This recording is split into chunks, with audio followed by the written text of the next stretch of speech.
We had initial reports of 2 people trapped in the building. Crews went into rescue mode to check for the trapped people.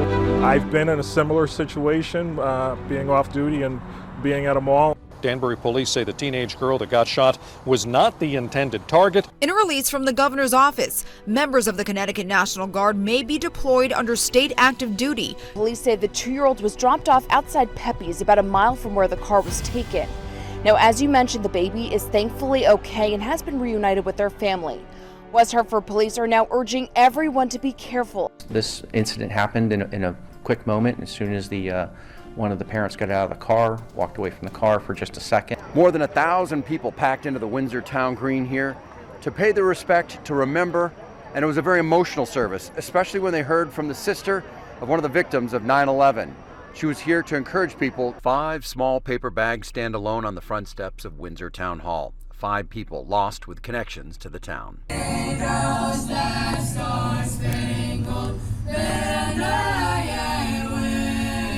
In a blink, your world changes. 2,977 luminaries ring Windsor Town Green. One of them has the name William Hall Kelly, Maureen's brother.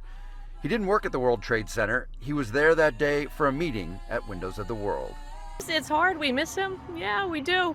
But, we've had so many wonderful family and friends in our community that have just helped us to get through it. The community came together 20 years later to lean on each other still, to remember those lost and those who barely escaped. And we've had stories of people that just barely made it out, and people that happened to work in a different office that day and should have been there. So I think it causes us to reflect on our own lives. When you take a look at all of the bags that have been lined out here around the town hall and the green, it took them about 4 hours just to line them up and another couple hours to break the glow sticks.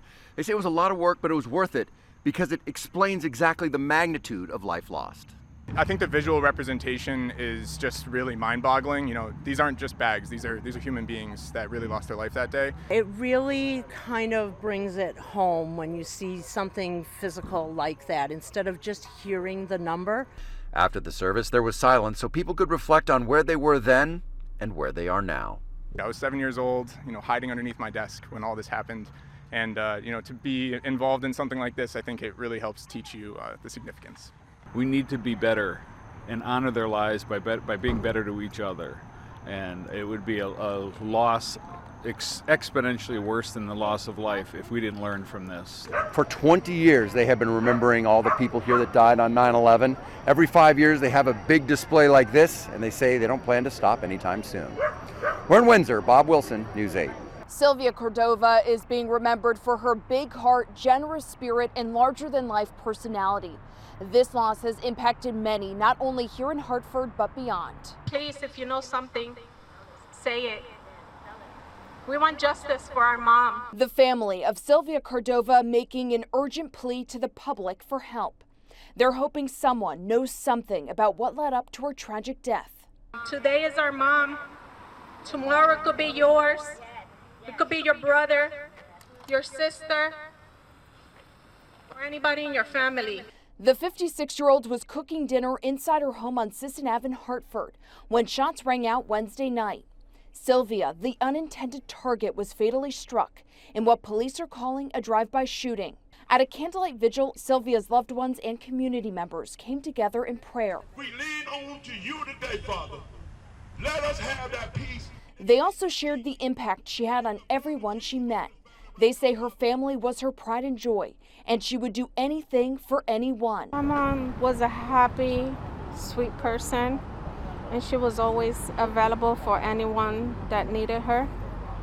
If anybody was sick, she was there bringing soup and just being there, taking care of people. Hartford police continue to piece together what happened, and they're following up on every lead. Hartford Mayor Luke Bronin says they will not stop until those responsible are found. What I can promise, and what I know they've already promised to Ms. Cordova's family, is that they are going to do everything they can and won't rest until the people who took their mother and grandmother away from them are brought to justice. Anyone with any information about what happened is being urged to give Hartford Police a call right away. We have that number for you right on our News 8 website and app. In Hartford, I'm Eva Zamaris, News 8. And the governor, as we know already, using his executive powers to make sure all nursing home staff in the state of Connecticut are vaccinated by September 7th. Dr. Santos recommends practicing and modeling good coping mechanisms at home. That can include going for a walk after a tough day or talking about how you're feeling. We're trying to build those relationships more and more, as you can see from this event here, with the variety of young people, the different groups. Trust us, come out. We're trying to make a difference. We want to make it better, but we got to hear from you to make that difference. Neighbors shared this photo of the FBI arrest. 56-year-old Jean Levine and 19-year-old Carla Kozwicki taken into custody by the FBI, facing several federal charges after they allegedly protested inside the Capitol. The FBI released these photos from their own Facebook page, claiming they were inside the Capitol on January 6th during the insurrection. Today's arrest has created quite a buzz in Canterbury. And in the apartment complex, everybody's talking about it today. Everybody's very impressed, I guess, that Canterbury made it on the news. The mother and daughter live right here, right around the corner. We did go up to ask them their side of the story. They asked us to get off their property. We respected that and came back here. We talked to people in town about it, and they said, are they surprised that someone from Canterbury would go down to the Capitol? They say, no, everybody here has opinions, and their opinions are very wide-ranged here in Canterbury. They're surprised, though, that they got arrested. We had the right to protest, and I mean, like I said, maybe it went slightly extreme, and some of the people there, I think, went overboard. I know a lot of people went down there to express their opinion. Whether it's my opinion or not, I think that's good that people are allowed to express their opinion in the United States, that we can do that. I don't agree with demolition or hurting or destroying anything to make your point. My mother's love's so true, a sweetheart that loves you. At the farmer's market, among the pumpkins and homemade bread and jam, people were talking about it, sharing their opinions. Different opinions, but they say that's what makes the small town great. Don't know why anybody would do that from here. Seems like a long way to travel just to break into a historical building. I'm not too surprised now. Because that's America. That's Canterbury. It all started at a lunch between two pals. I was having lunch with John. We're just talking about the foundation. And I said, look, John, I think we might have a book here. He would hand me the pillow when I knew that was time for my beating for the day.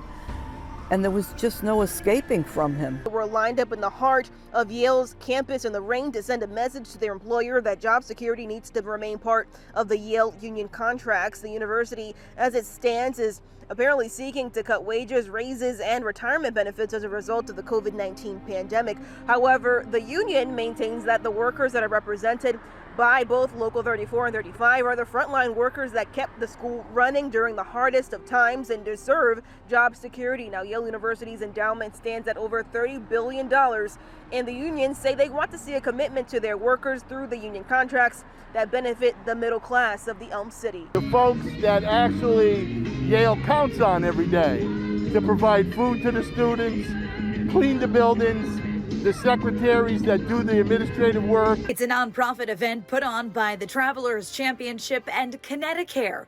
It's all part of the tournament's military appreciation program. Each expecting mom is the spouse of a deployed service member.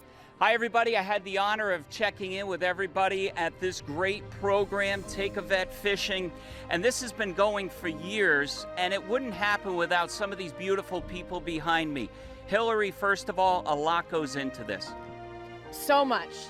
We have about 100 volunteers that come the day of. We're here from 4 in the morning till 4 at night, putting together the food and organizing the boats and veterans to go out on the boats. It's a great day. A lot of work, a lot of hands go into it, but it's worthwhile for all these happy smiles. Right. There's no reason any American should die because they cannot afford to see a doctor or pay for their prescription drugs. If we have trillions of dollars to bail out corporations during COVID, then we should certainly have enough to provide basic health care for me and you.